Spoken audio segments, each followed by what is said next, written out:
एक छोटे से गांव में महेश नाम का एक गरीब आदमी अपनी पत्नी राधा और बेटी तन्वी के साथ रहता था।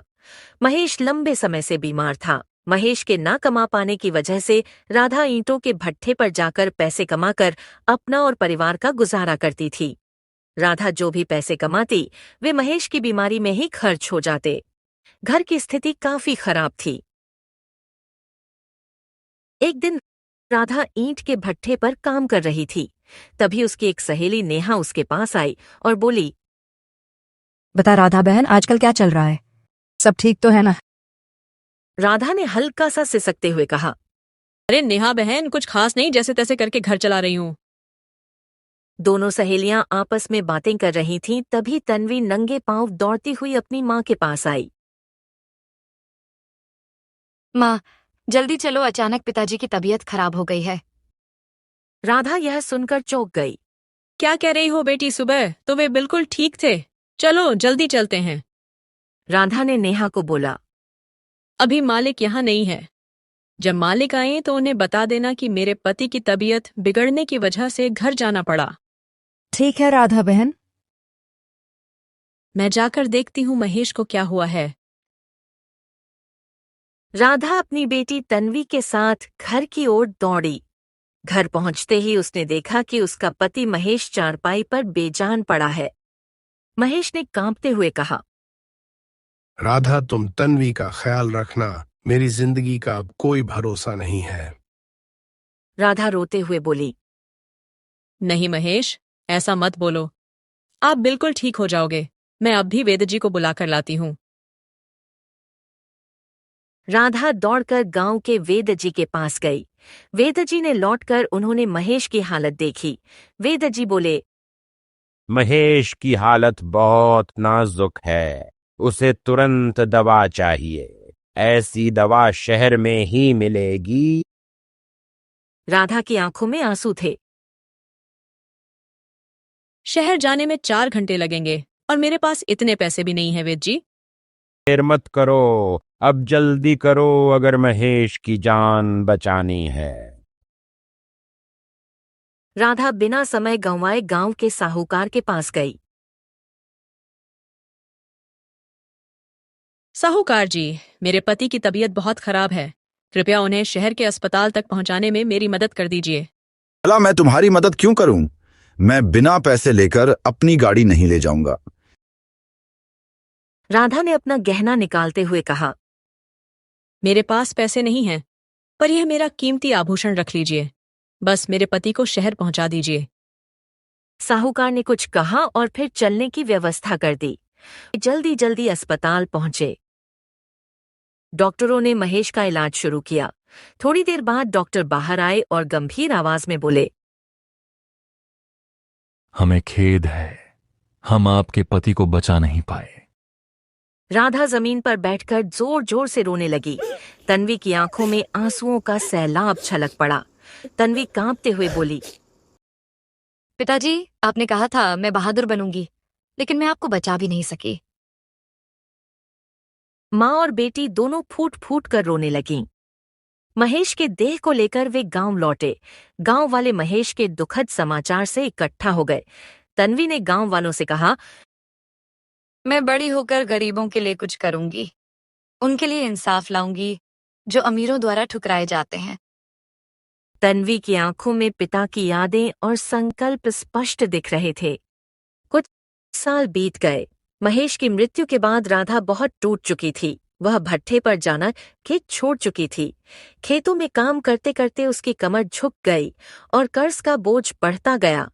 तन्वी अब 19 साल की हो चुकी थी और माँ के साथ खेतों में काम करती थी। बारिश हो रही थी, दोनों कीचड़ में भी मेहनत कर रही थी।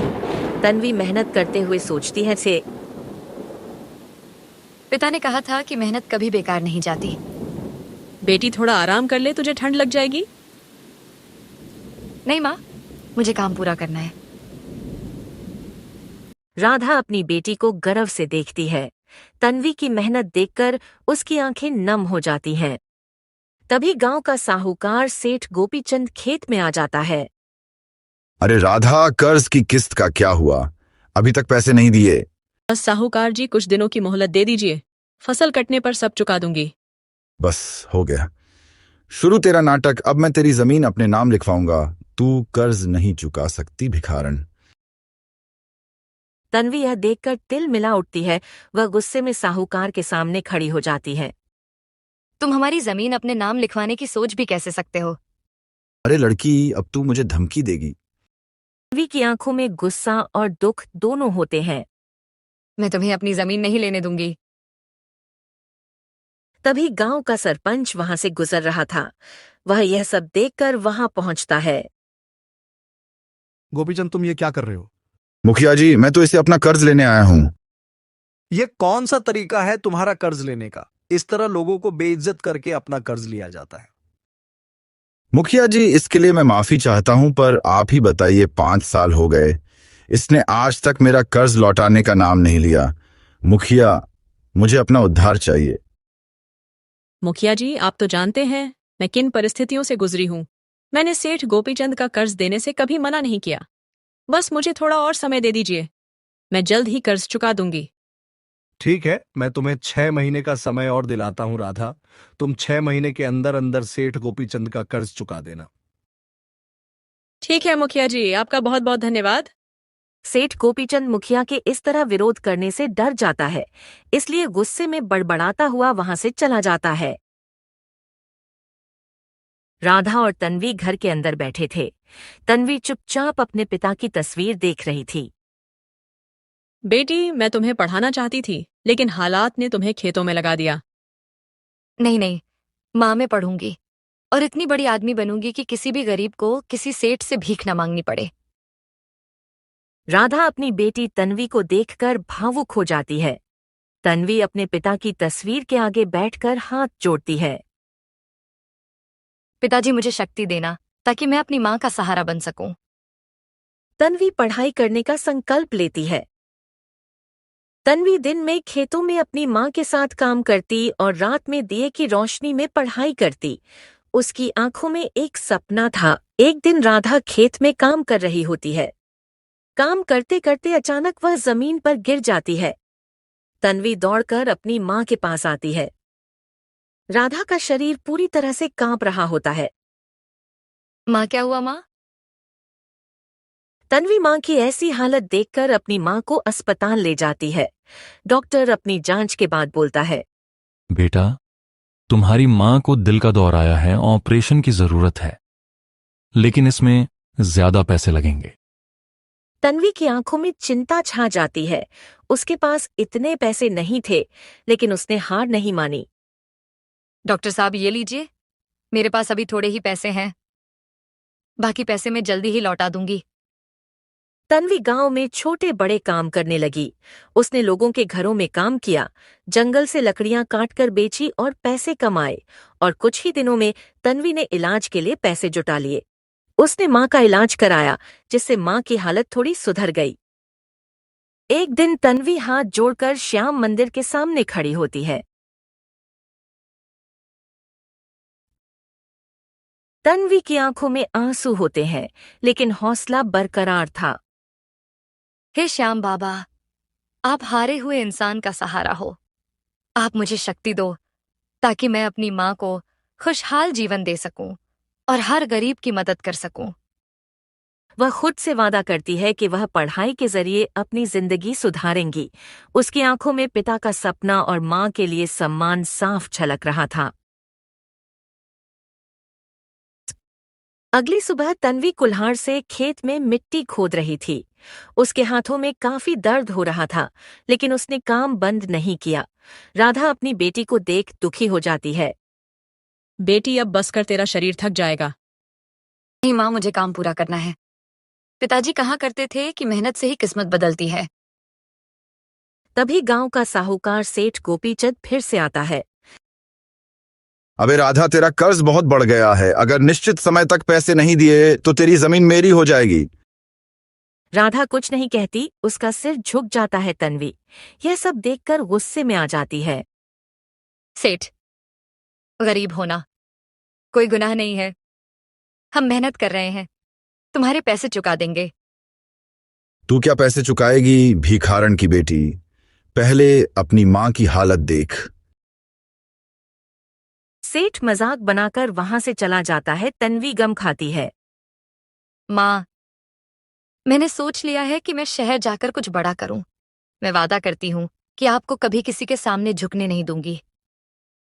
बेटी, शहर बहुत बड़ा है, वहां पर तेरा कोई नहीं है, वहां तुझे कौन संभालेगा?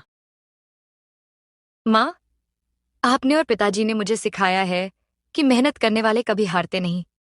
मैं अपना रास्ता खुद बनाऊंगी। तन्वी अगले दिन अपनी माँ का आशीर्वाद लेती है और एक पोटली लेकर बस स्टैंड पर पहुंचती है। इसके बाद बस में बैठ जाती है। बस धीरे धीरे शहर की तरफ चलती है। राधा दूर तक बस को जाते हुए देखती है। राधा के मन में अपनी बेटी के लिए गर्व और चिंता दोनों थी। तन्वी शहर पहुंच जाती है। शहर में पहुंचकर उसे बहुत अजीब महसूस होता है। उसे गांव की सादगी की याद आती है, लेकिन वह अपने कदम आगे बढ़ाती है। तन्वी एक दुकान के बाहर जाकर खड़ी हो जाती है। उसको बहुत ज्यादा भूख लगी हुई थी। उसके पास पैसे नहीं थे। वह दुकान की मालकिन से काम मांगती है। मालकिन जी, मुझे काम चाहिए। मैं कुछ भी कर लूंगी, बस रहने और खाने की जगह मिल जाए। यहाँ पर काफी लोग काम मांगने आते हैं, लेकिन कुछ समय में भाग जाते हैं। तुझ पर भरोसा कैसे करूं?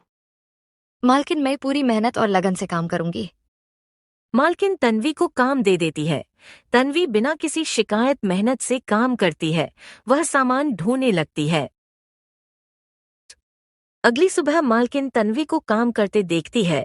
वह उस पर बिना किसी गलती के गुस्सा निकालने लगती है। अरे ओ लड़की, इतनी धीरे धीरे काम कर रही है, जरा जल्दी काम कर, काम चोरों की यहाँ कोई जरूरत नहीं है। तन्वी बिना कुछ कहे सामान ढोने लग जाती है। वह थकी हुई थी, लेकिन उसने हार नहीं मानी। दिन में काम करती और रात में किताबें पढ़ती। उसकी आंखों में पढ़ाई का जुनून सवार था। रात का समय था। तन्वी एक झोपड़ी में रहती थी। वहां पर एक पुरानी चारपाई और दिया था। दिए की रोशनी में देर रात तक पढ़ाई करती उसकी आंखों में नींद होती, लेकिन उसका सपना और उसकी माँ की उम्मीदें उसे सोने नहीं देती। मुझे मेहनत करनी ही होगी।